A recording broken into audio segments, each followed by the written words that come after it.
नमस्कार, मैं रूप Narayan Sharma, resonance senior Hindi faculty. और प्यारे बच्चों, आज मैं आपको लेके आया हूं राजस्थान बोर्ड या एनसीईआरटी का सीबीएसई कोर्स ए की एक 10th क्लास की बुक है क्षितिज। उसका हमने चौथा टॉपिक अध्याय 4, जिस कविता का नाम है आत्मकथ्य और किसने लिखी है, जे छायावाद के स्तंभकार या छायावाद के प्रवर्तक हम कह सकते हैं, जयशंकर प्रसाद जी ने। तो आज हम जयशंकर प्रसाद जी के बारे में और जयशंकर प्रसाद जी की कविता आत्मकथ्य के बारे में अध्ययन करेंगे। तो चलते हैं। टॉपिक पद्य भाग क्षितिज बुक है आपकी, ये सारी चीजें अपन ने पढ़ी ली। आगे चलें तो सबसे पहले कवि का जीवन परिचय हम पढ़ते हैं कि जयशंकर प्रसाद का जन्म, प्यारे बच्चों, 1879 में वाराणसी में हुआ। काशी के प्रसिद्ध, कहाँ पे शिक्षा हुई इनकी? क्वींस कॉलेज में वे पढ़ने गए, परंतु स्थितियां अनुकूल न होने के कारण, गरीबी रही होगी परिवार में या कोई ना कोई परिवार में समस्या रही होगी, जिसके कारण 8वीं से आगे नहीं पढ़ पाए। बाद में ही क्या किया इन्होंने? घर में ही संस्कृत, हिंदी, फारसी का अध्ययन किया। छायावादी काव्य प्रवृत्ति के प्रमुख कवियों में से एक जयशंकर प्रसाद का सन 1937 में निधन हो गया। अब आपको एक बात तो यह समझानी है जो आपको समझ में नहीं आई या आप पूछ नहीं पाते हो कि सर छायावाद क्या होता है। बच्चों, 1918 से लेकर के 1936 तक का जो समय रहा हिंदी साहित्य में, इसमें 4 कवियों की सबसे ज्यादा अहम भूमिका रही, जिनमें सबसे ज्यादा रही क्या? जयशंकर प्रसाद जी की, फिर सुमित्रानंदन पंत साहब की, सूर्यकांत त्रिपाठी निराला जी और महादेवी वर्मा। ये 3 कवि, एक कवयित्री जी ऐसे थे जिन्होंने इस 18 वर्षों के सफर में सबसे ज्यादा साहित्य लिखे गए, जिसको कहा गया कि जैसे किसी को छाया प्रदान करनी है तो 4 पिलर पे छत डलती है, उसी तरह से ये छायावाद के 4 स्तंभ है जिनके ऊपर पूरा छायावाद टिका हुआ था। बात समझ में आ गई नहीं आई? बिल्कुल। आगे चले बच्चों। उनकी प्रमुख काव्य कृतियां चित्रधारा, कानन कुसुम, झरना आंसू लहर और कामायनी। यदि आपसे कोई पूछे कि जयशंकर प्रसाद जी की प्रसिद्धि का, अक्षय कीर्ति का आधार स्तंभ क्या है, तो प्यारे बच्चों कामायनी है। कब? 1935 और 36 में इन्होंने लिखी है ये कामायनी, जो एक आध्यात्मिक चिंतन रहा इनका और सर्वाधिक इतनी प्रसिद्ध रही कि इनको आधुनिक हिंदी की श्रेष्ठतम काव्य कृति माने जाने वाली कामायनी पर कौन सा पुरस्कार? मंगला प्रसाद पारितोषिक दिया गया। वे कवि के साथ साथ एक सफल गद्यकार भी थे। क्यों? क्योंकि यदि हिंदुस्तान में हिंदी साहित्य के अंदर नाटक सम्राट के नाम से जिसको जाना जाता है, तो सर्वश्रेष्ठ नाटकों में जिनका स्थान आता है नाटककार में, तो जयशंकर प्रसाद जी का आता है। क्यों आता है? क्योंकि इन्होंने ध्रुव स्वामिनी, अजातशत्रु, स्कंदगुप्त, चंद्रगुप्त जैसे ऐसे अनोखे नाटक लिखे जो पूरे भारत में ही नहीं विदेशों तक प्रसिद्ध रहे हैं। तो ध्रुव स्वामिनी उनके अजात शत्रु, चंद्रगुप्त, स्कंदगुप्त और ध्रुव स्वामिनी उनके नाटक है। और कंकाल, तितली, इरावत इनके उपन्यास भी हैं बच्चों। तो उपन्यासों में कहा जाता है कि सबसे अधूरा उपन्यास कौन सा है? इरावत। अधूरा क्यों रह गया? कि 1936-37 में लिखना प्रारंभ किया और एक्सपायर हो गए, तो अधूरा आज भी अधूरा है। हाँ, इनके किसी न किसी ने पूरा किया होगा तो वो बात अलग है, नहीं तो अधूरा आज भी है। बच्चों, कहानियां आकाशदीप, आंधी, इंद्रजाल उनकी प्रसिद्ध कहानियां भी रही है। आगे चले अपन। प्रसाद का साहित्य जीवन कोमल, माधुर्य, शक्ति और ओज। ओज यानी होता है जोश, जोशीला भरा साहित्य माना जाता है। छायावादी कविता की अतिशय काल्पनिकता, यानी बहुत ज्यादा काल्पनिकता, कल्पना के माध्यम से साहित्य लिखना, सौंदर्य का सूक्ष्म चित्रण, प्रकृति प्रेम, देश प्रेम और शैली की लाक्षणिकता उनकी कविताओं में प्रमुख विशेषता ही रही है बच्चों। इतिहास और दर्शन में भी उनकी गहरी रुचि थी, जो उनके साहित्य में क्या देती है? एक स्पष्ट दिखाई देती है। आगे चलें अपन। क्या है सब आत्मकथ्य में? देखो आप, प्रेमचंद के संपादन में कौन सी पत्रिका चली? हंस पत्रिका के संपादक बने थे प्रेमचंद जी, जिसमें यह तय किया गया कि एक कॉलम इस पत्रिका का आत्मकथ्य के लिए रहेगा, जिसमें भारत के जितने भी साहित्यकार हैं उनके खुद की जीवनी, उसमें आत्मकथा उसमें लिखी जाएगी। तो बच्चों, इसी उद्देश्य के साथ प्रेमचंद जी के मित्र जयशंकर प्रसाद जी के घर पे जाते हैं। क्या लेने जाते हैं? कि जयशंकर प्रसाद जी, एक आत्मकथा आप भी लिखो कि आपका जीवन अनुभव क्या रहा, आपका जीवन कैसा रहा। दोस्तों ने आग्रह किया, लेकिन जयशंकर प्रसाद जी को झूठ बोलना नहीं आता था, बातों को बड़ा चढ़ा करके कहना नहीं आता था। उनके जीवन में तो एक यथार्थ दर्शन था, जीवन की सत्यता थी, पूरी सत्यता थी। तो सामान्य जीवन रहा, कोई विशेष उपलब्धियां उनके जीवन में रही नहीं, तो कहे भी क्या। तो क्या कहते हैं वो, देखो आप, कि प्रेमचंद के संपादन में हंस पत्रिका का एक आत्मकथा विशेषांक निकालना तय हुआ था। प्रसाद जी के मित्रों ने आग्रह किया कि वे भी आत्मकथा लिखे। प्रसाद जी इससे सहमत न थे। क्यों सहमत नहीं थे? कि आत्मकथा वो लिखता है जिसने कोई महान उपलब्धि हासिल की हो, महान कार्य किया हो। इनका तो जीवन सामान्य रहा, एकांत रहा, निराशावादी रहा, गरीबी रही। हाँ, इसी असहमति के तर्क से पैदा हुई कविता कौन सी? आत्मकथ्य। कि क्या हमें भी यदि लिखनी है तो क्या लिखेंगे? यह कविता पहली बार 1932 में हंस के आत्मकथा विशेषांक में प्रकाशित हुई थी।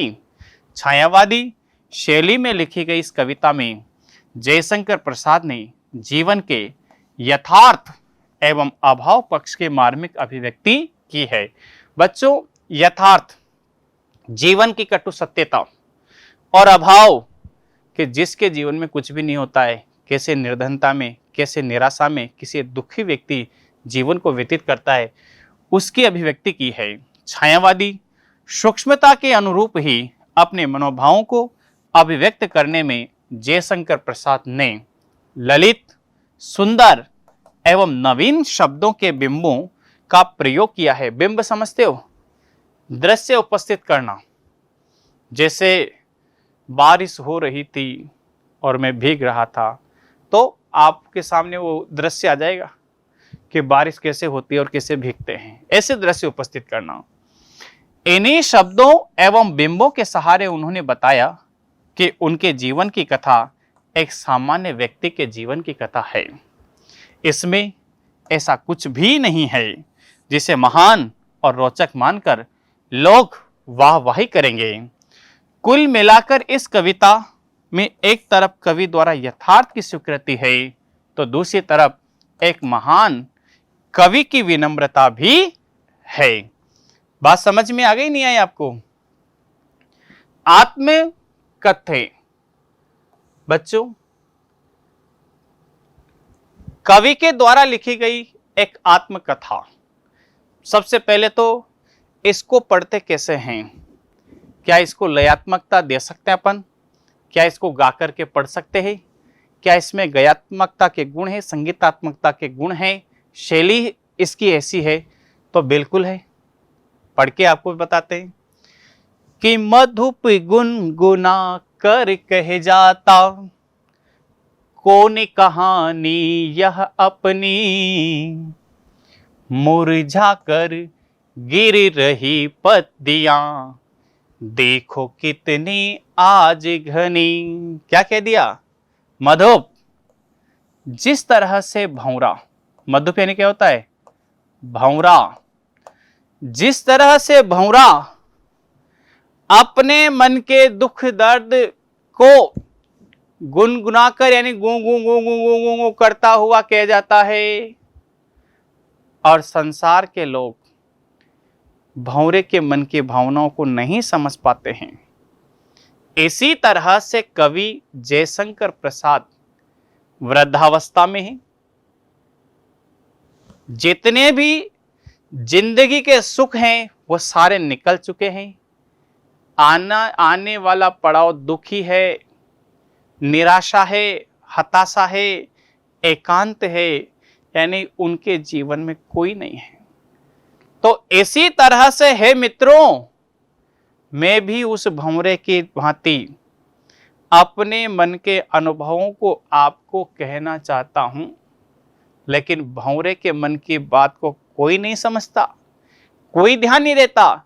उसी तरह से संसार के लोग भी मेरी भावनाओं पर ध्यान देने वाले, मेरी भावनाओं को महसूस करने वाले नहीं हैं। कौन है कहानी यह अपनी? कौन है जो अपनी ही मन की कहानियों को स्वयं ही कहे? मुरझा कर गिर रही पत्तियां। बच्चों वृद्धावस्था कि मुरझा कर गिर रही पत्तियां, पेड़ से पत्ते गिरने लग जाए तो समझ लो कि पत्तों की वृद्धावस्था है, और पहले आएंगे, फिर बढ़ेंगे, खिलेंगे और झड़ेंगे। इसी तरह का जीवन होता है। जन्म, बचपन, युवा, वृद्धा और खत्म। इसी तरह का है कि मुरझाकर गिर रही पत्तियां, देखो कितनी आज घनी। कितने ही लोग हैं जिन्होंने जन्म लिया है, शरीर नश्वर है, उनका एक न एक दिन उनके जीवन के पत्ते झड़ते ही हैं, चाहे कितना ही घना वृक्ष क्यों न हो।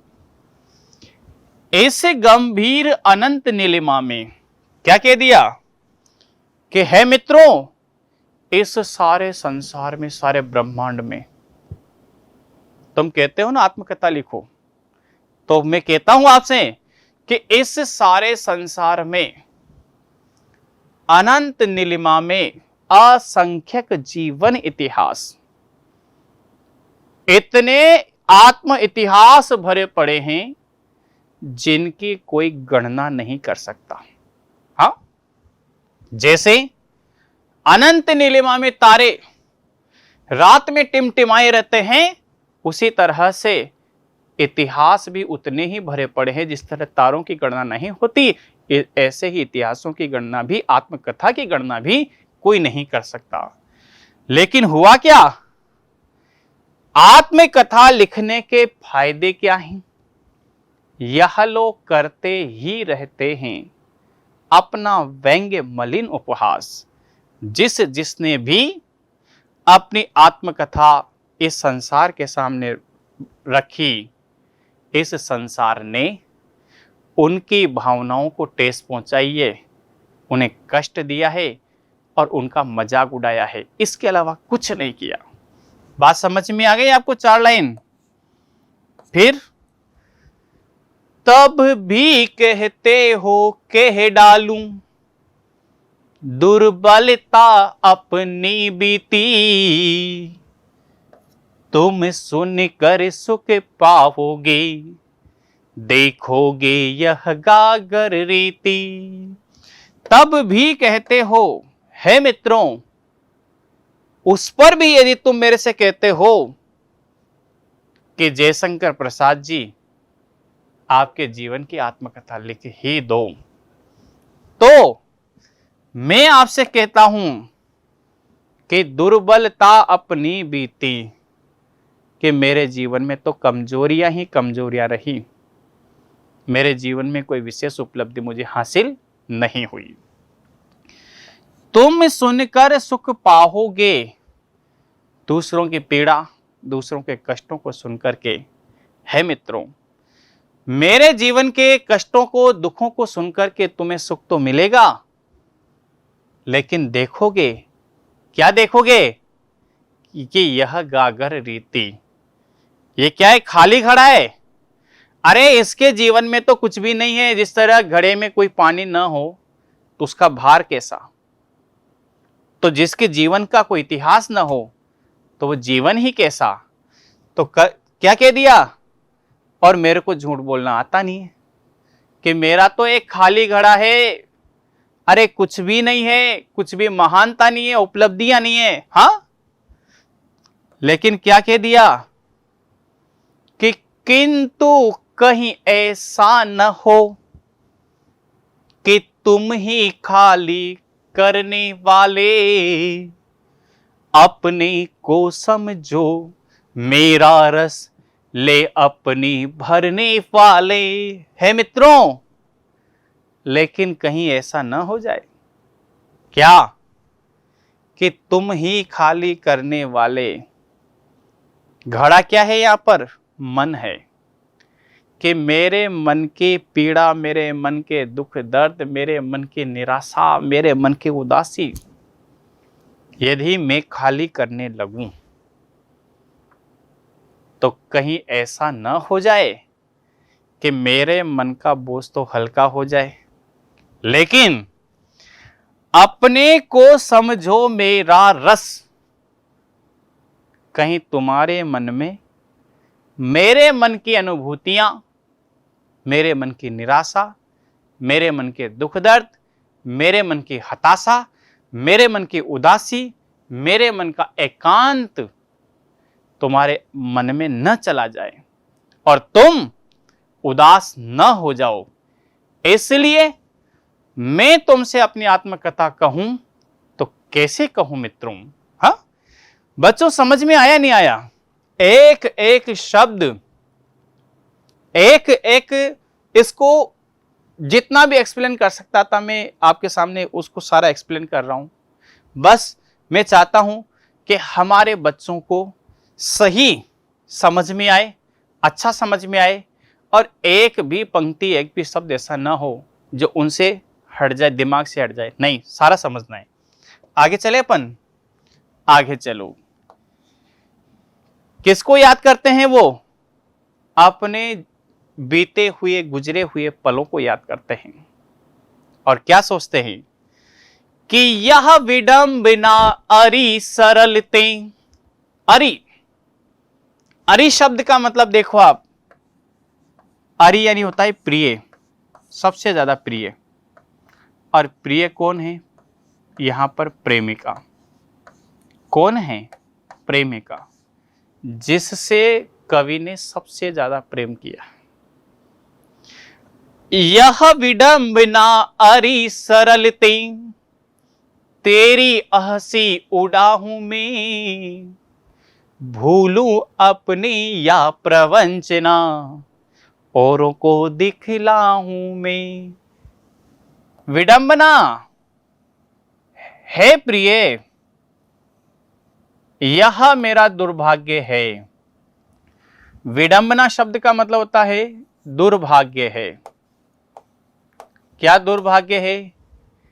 कि मैं इतनी आसानी से मेरे मित्रों के सामने तुम्हारा उपहास कर रहा हूं। क्योंकि सुख के पल तो जब प्रिय तुम मेरे जीवन में आई, चाहे क्षणिक समय के लिए आई, कुछ पल के लिए आई, लेकिन उससे बड़ा सुख मेरे जीवन में नहीं मिला। और बच्चों, इसका एक लॉजिक है कि जयशंकर प्रसाद जी का जैसे विवाह हुआ, कुछ समय बाद पत्नी स्वर्ग सिधार गई, दूसरी पत्नी आई, वो भी स्वर्ग सिधार जाती है, और उनके तीन तीन पत्नियां उनके जीवन में आई। तो जो सबसे प्रिय पत्नी थी, पहली या दूसरी जो भी पत्नी रही होगी, प्रिया रही होगी, उसके बारे में कहते हैं कि मेरे जीवन में सुख तो आया, लेकिन क्षणिक सुख आया, और उस क्षणिक सुख को ही, ये मेरा दुर्भाग्य है कि मैं, है प्रिय, तुम्हारा क्या तुम्हारी हंसी अपने मित्रों के सामने उड़ा रहा हूं, कि भूले अपनी या प्रवंचना। क्या है प्रिय, मैं उस सुख के पलों को क्या हमेशा हमेशा के लिए भूल जाऊं? क्या ये समझूं कि मेरे जीवन में तो सुख आया ही नहीं? या फिर प्रवंचना, या फिर यह समझूं कि एक धोखा था, और जैसे कोई धोखा देकर करके व्यक्ति चला जाता है, वापस तोड़ करके नहीं आता, उसी तरह से हे प्रिय, तो मेरे जीवन में कुछ समय के लिए आई और चली गई, और वह सुख वापस मेरे जीवन में नहीं आया।